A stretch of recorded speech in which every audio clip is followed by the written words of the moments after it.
to a superintendent. Changed to military police once I became a U.S. citizen. Long story short, I did several years as a United States military police officer. When I came to Canada to visit, to answer the question, how was the transition made? As I said, met a young woman, and quite frankly, I was trying to impress her. So it's a true story. So on the first date, I took her to a poetry reading and wrote a poem then and there and performed it. And she said, "Oh, this was good. You should try performing to make money from this." I said, "Okay, cool." And so I performed for Party Flex. You guys know Party Flex? Performed for Party Flex at an event. And then the next thing she said was, there's an event called the Planet Africa Awards. Actually, this year, tonight, is the Planet Africa Awards. I don't know where it is this year.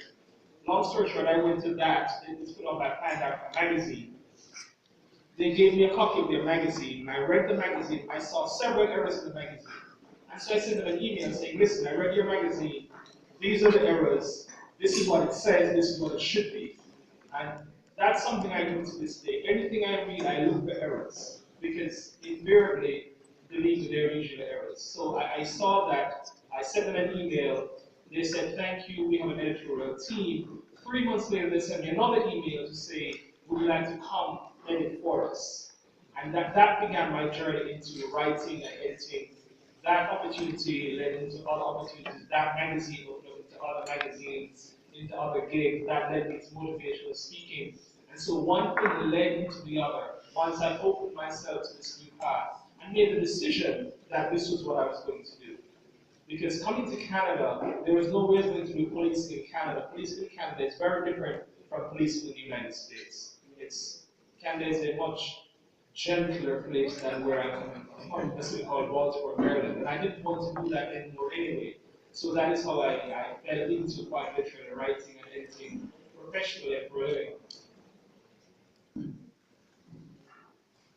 Yeah, you can speak. Okay, for me, I really made sure that I networked with a lot of people. I utilized my mentors, and I've been hearing that all day today.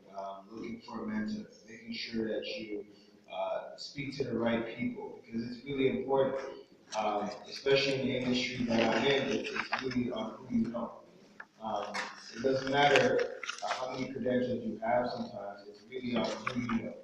And sometimes making the right connections, networking with the right people, it opens up opportunities when you're going to different events and different things you want to pursue. And I'll say that because I've been auditioning for different movies, I've been auditioning for different TV shows, and sometimes I'll walk in to the audition and there'll be a director there that had seen me from another show and he's like, "Oh yeah, it's Raymond," you know?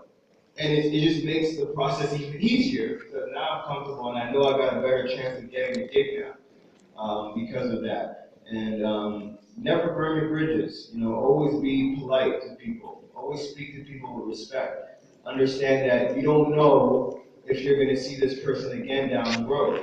You know, and hopefully when you do see that person again, it'll be an opportunity where you're on the other side of the table and you don't know what side of the table you're going to be on. I mean, that person can be offering you a job, and it could be years from now.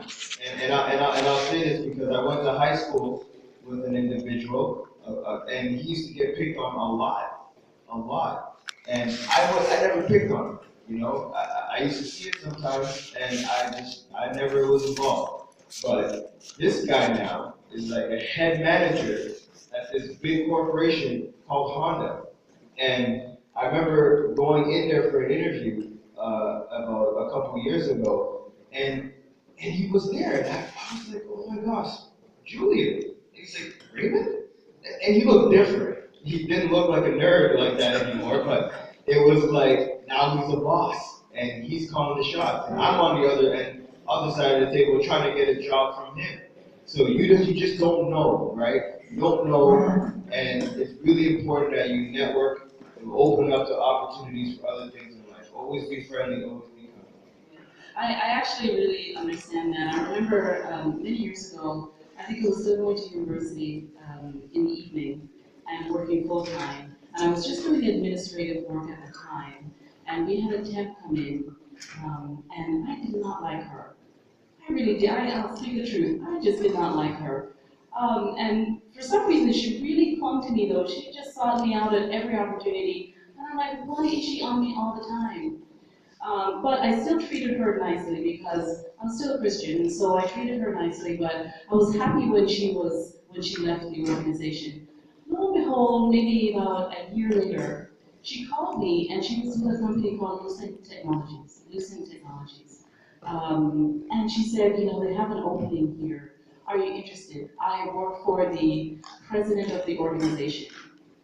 And that's how I got into Lucent Technologies, and that started my career in contract management. So never close doors. So I hear what you're saying. So Karen, do you have anything that you want to share with us around that?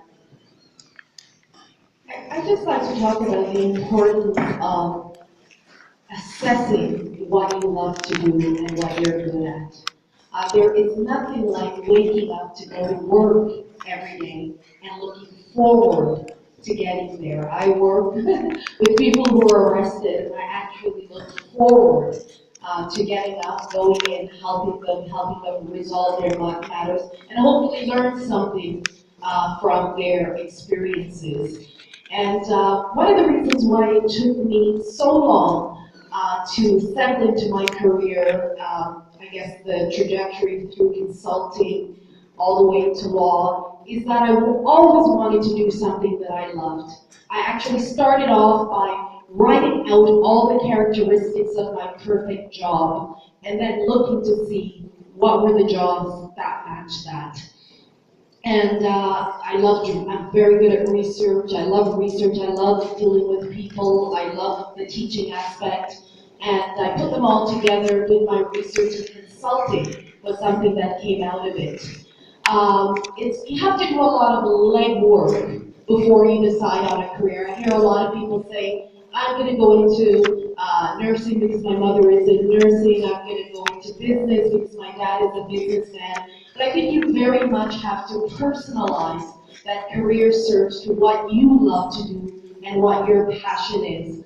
I spent weeks and months, a long time, truly analyzing career choices. I did information interviews. I remember calling up the vice president of Citibank once, trying to get through his secretary, and said, can I do an information interview with you? I don't know how I did it, but I got in, and he was one of the Canadian head. And that's how I decided that I absolutely did not want to be an international banker. So there's a lot of work that you have to do, testing out the things that you think you're interested in, job shadowing, speaking to people.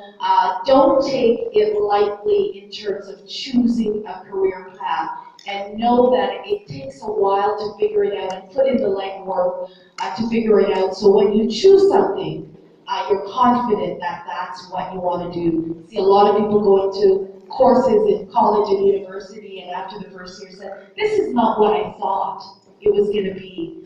You should have done your legwork, research, interviewed people, gone on jobs with people, job shadow professional in those areas before you land yourself in an area that you're not sure about.